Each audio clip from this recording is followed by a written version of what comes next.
L'homme est malade parce qu'il est mal construit.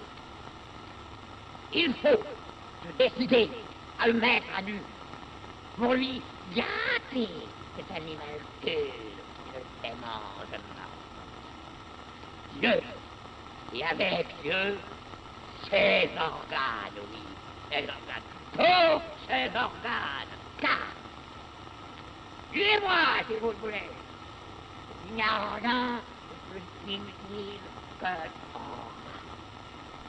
Fala galera do Para Acabar com Juízo, você está ouvindo o episódio... Puta, não sei. Eu ia falar que eu impreterivelmente ia ser de 20 minutos esse episódio, mas eu acabei de retardá-lo um pouquinho.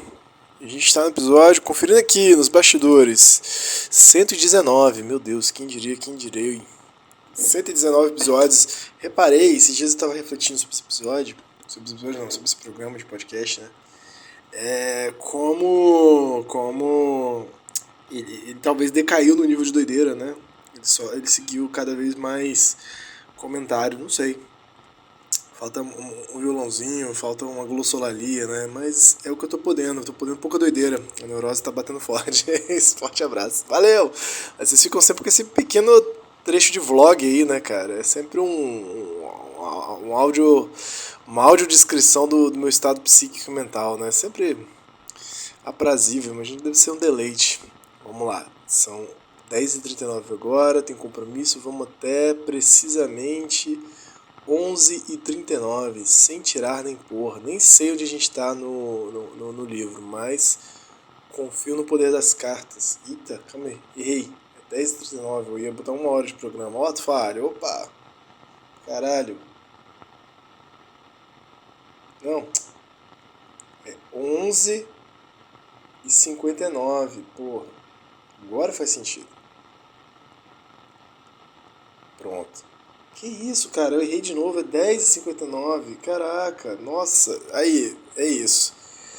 Eu falando que não tinha doideira, daí. Mas quem tava falando que esse negócio não tinha doideira? Sai daqui, Office de Corrua.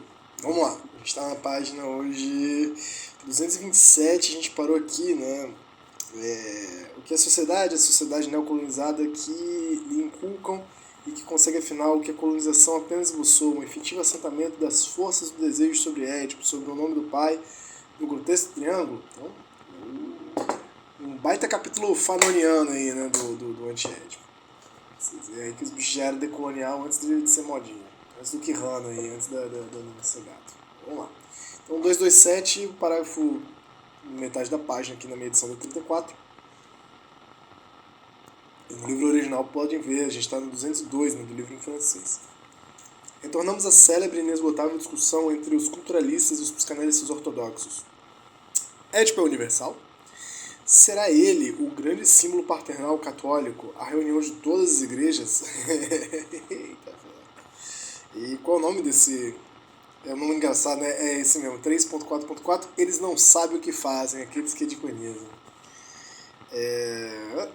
A discussão começou entre Malinowski e Jones. Eu acho que eu citei o Malinowski, né? O amigo Malinowski. Cara, esse nome é muito legal, Malinowski. Continuou entre Abram Kardner e Erich Fromm, de um lado. Gesehoren, de outro. Nota do tradutor, Erich Fromm, de 1900 a 1980, que é um psicanalista muito existencial, né? Muito humanista, meio cafona, já teve moda por um tempo. E quem leu ele legal foi o Paulo Freire, né? Engraçado. Ele é meio good vibe demais, assim, meio desconhecido. E Geza Horen, não sei quem é.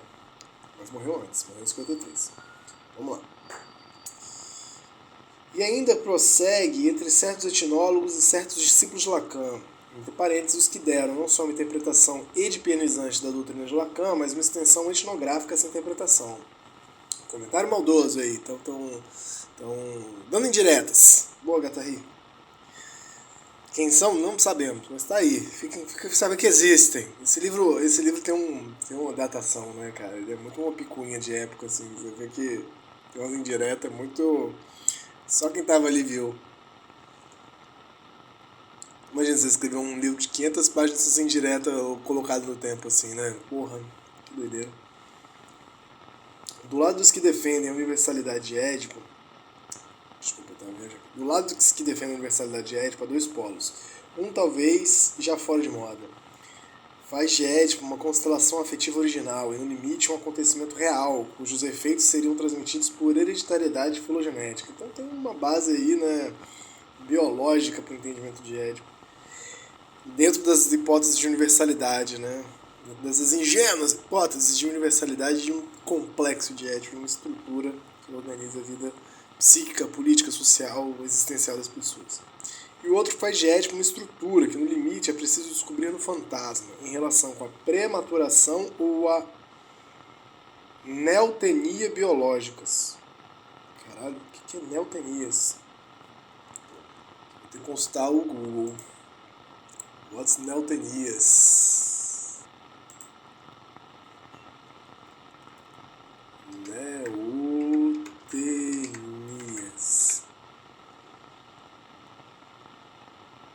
Pedomorfose produzida pelo retardamento do desenvolvimento somático de maneira que a maturidade sexual é atingida em um organismo que retém características juvenis. Caralho. Neotenia, uma forma de pedomorfose, a propriedade de animais de retenção da idade adulta, de características típicas de sua forma jovem ou larval. Então, aqui eu estou entendendo que é retenção na idade adulta de características típicas de uma forma jovem ou larval, né? Retenção de certos traços, né, filogenéticos. Então aqui, outra função estrutural em relação com a prematuração ou neotenia biológicas, né? Isso que psiquicamente pode se tornar adulto, mas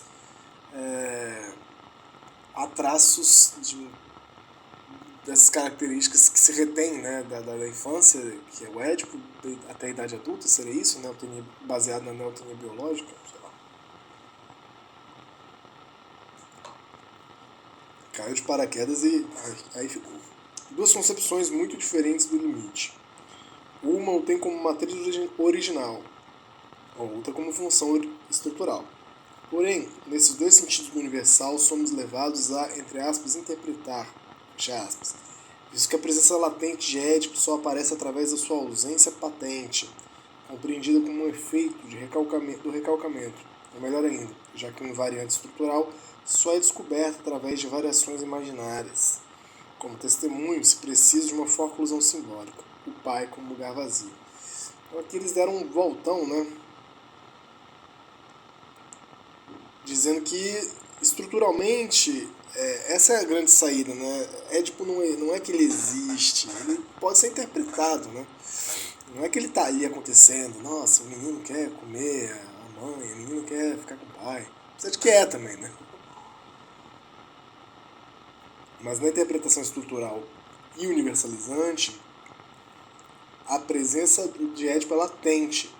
Ou seja, ela não é evidente, ela fica ali no subterrâneo, né? Ela só aparece através da sua ausência patente, compreendida como um efeito do recalcamento, ou seja, algo que se mostra pelo fato de não aparecer. Olha só, quanto menos você admite que quer comer seu pai e sua mãe, quanto menos você admite essa relação difícil com a função materna e com o nome do pai, mais é que você realmente está recalcado nesse sentido. Você não lembra disso mesmo, mas sempre esteve lá. Compreendida como um efeito do recalcamento, ou melhor ainda, já que o invariante estrutural só é descoberto através de variações imaginárias, como testemunho. Se precisa de uma forclusão simbólica, o pai como lugar vazio. Aqui eu viajei um pouco, mas essas variações imaginárias acho que dá para sacar, né? Como se Édipo aparecesse só nas variações da fantasia, por exemplo, ou do fantasma. O universal de Édipo recomeça a velha operação metafísica que consiste em interpretar a negação como uma privação, como uma falta. A falta simbólica do pai morto, ou o grande significante. Então tem uma velha operação metafísica aí, né? Interpretar a negação como uma privação, como uma falta. Então aqui tem algo interessante, né, dentro do arcabouço filosófico, provavelmente deleuziano, né, de pensar que dentro das filosofias mais metafísicas, o lugar da negação, o lugar não da recusa, mas da negação mesmo, né, da oposição de algo, sendo algo no sentido de privado, né? Ou como falta.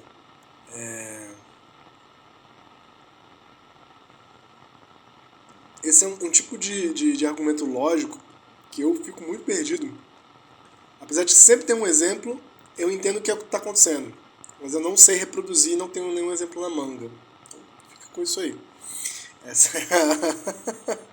E talvez isso que eu acabei de fazer seja um exemplo disso que está acontecendo. Disso que está sendo dito. Talvez, não sei. Mas enfim, negação como privação, como falta. A falta simbólica do pai morto ou o grande significante dentro da psicanálise estruturalista, né? Mas acho que se eu parar pra pensar aqui um pouco, eu não sei se eu vou ter essa paciência agora, né? A velha operação metafísica, a negação. O que está negando aqui, né? O que eles estão falando?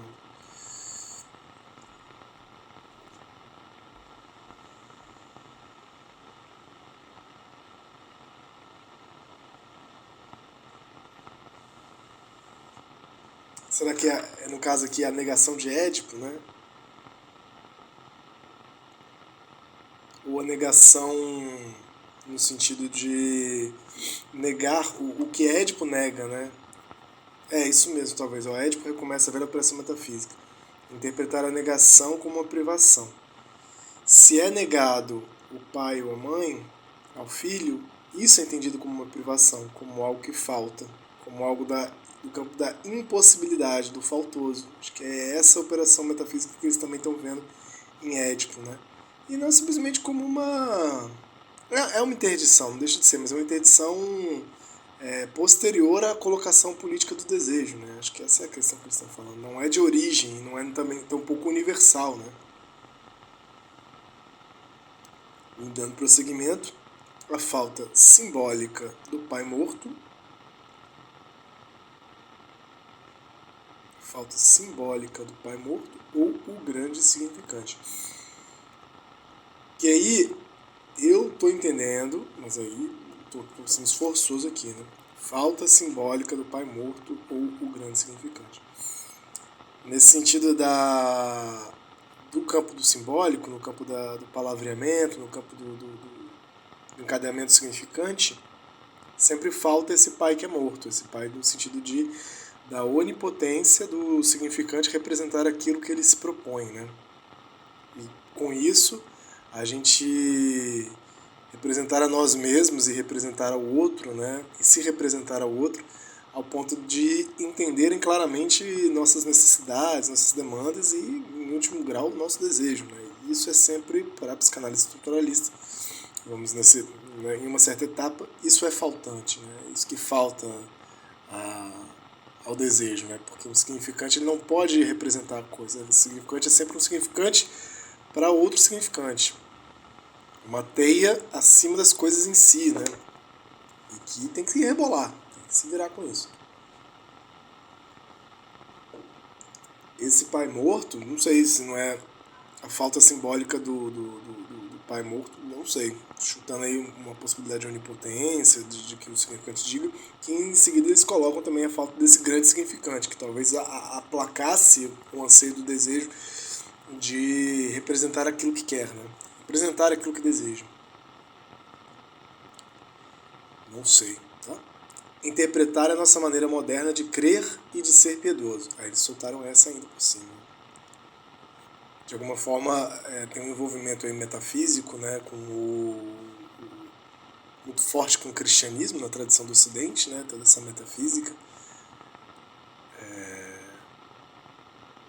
E aí dá para pensar essa negação, essa privação, essa falta também no campo não necessariamente da teologia, né, mas do cosmos-sentido cristão. Aí façam esse esforço que eu não vou fazer isso agora não, porque já basta ter patinado aqui com a psicanálise. Mas é que eles estão brincando isso, né? Como o Édipo sempre remete a interpretar, não é que o Édipo esteja lá no estruturalismo, mas é possível interpretá-lo por essa operação de compreender a relação de negação, de privação, de falta, né? Mas como é não só possível, mas importante que interpretemos-lo por via do psicanálise estruturalista, da hipótese da psicanálise estruturalista, aí eles metem essa, né? Já que eles associaram com a operação metafísica. Interpretar é a nossa maneira moderna de crer de ser crente, né, de crente em Édipo, e de sermos piedosos, no sentido de ver no outro sempre esse lugar da falta, né, sempre esse lugar de uma certa privação faltosa. Enfim, minha hipótese, tá? Já Hohen propunha organizar o selvagem numa série de variáveis convergentes para o invariante estrutural neotênico. Que pariu, bicho. Geser Hören, Psicanálise e Antropologia de 1950. Cara, neotênico eu não vou ver o que é estrutural neotênico, não. Hören é quem dizia sem humor, né? Que o complexo diegético não era achado se não fosse procurado, e que ele só seria procurado por aqueles que tivessem se submetido à análise. E eis porque sua filha é muda, isso é, as tribos, filhas do etnólogo, não dizem o Édipo que, todavia, as faz falar. Caralho. Hören acrescentava ser ridículo acreditar que a teoria freudiana da censura dependia do regime de repressão do império de Francisco José. Ele parecia não ver que Francisco José não era um corte histórico pertinente, mas que civilizações orais, escritas ou até capitalistas, entre aspas, talvez o sejam, e que com elas varia a natureza da repressão, o sentido e o alcance do recalcamento. Cara, isso aqui foi muito específico mesmo. Talvez seja um final de parágrafos mais específicos aí. Forte abraço pro Hören, seja lá o que você me mandou aí, né? Quem é Geser Hören? Se é um homem, se é uma mulher, né? Deixa eu ver aqui, Geser. Que doideira, psicanálise e antropologia. Tem umas incursões aí da psicanálise que só por Deus, né?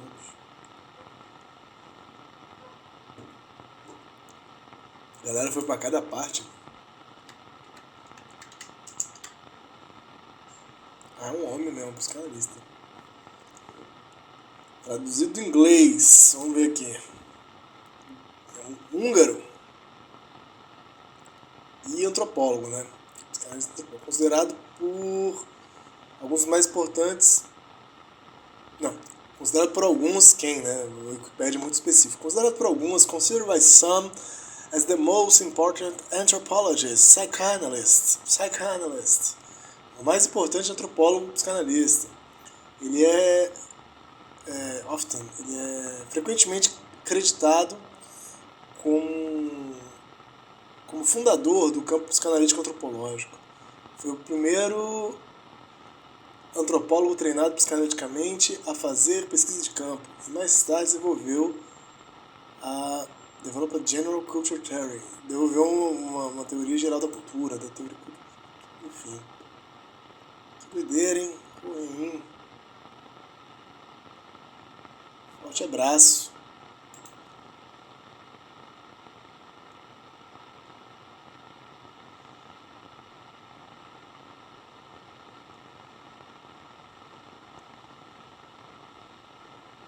É legal saber como é que morreu, né? É sempre legal.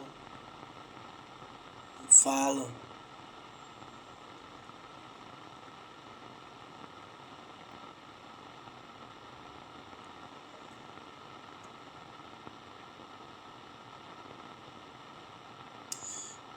Sua pesquisa de campo acho que foi na Austrália, hein?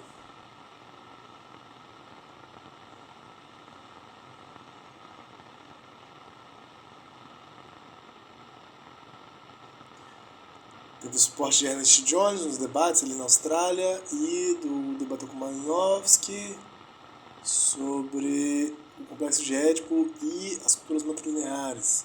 Também fez campo de trabalho na Malinésia e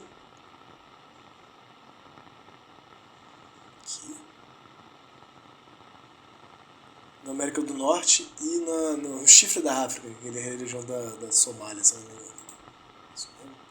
Wikipedia é muito legal, né? É isso mesmo, Península da Somália, o chifre da África. Então, beleza, isso aí. Forte abraço. Doideira! Vamos começar aqui, né? Sobre o que incide o recalcamento, 3.4.5. Ficou aí muitas dúvidas e poucas explicações e acho que é isso mesmo. Essa história do recalcamento é bem complicada. Porra, não diga. Tá difícil. As coisas seriam mais simples se a libido ou o afeto fossem recalcados no sentido mais amplo da palavra, suprimidos, inibidos, transformados, ao mesmo tempo que a representação pretensamente edipiana.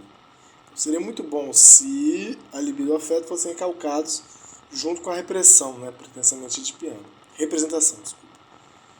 Esse é o problema, né? Como que a representação,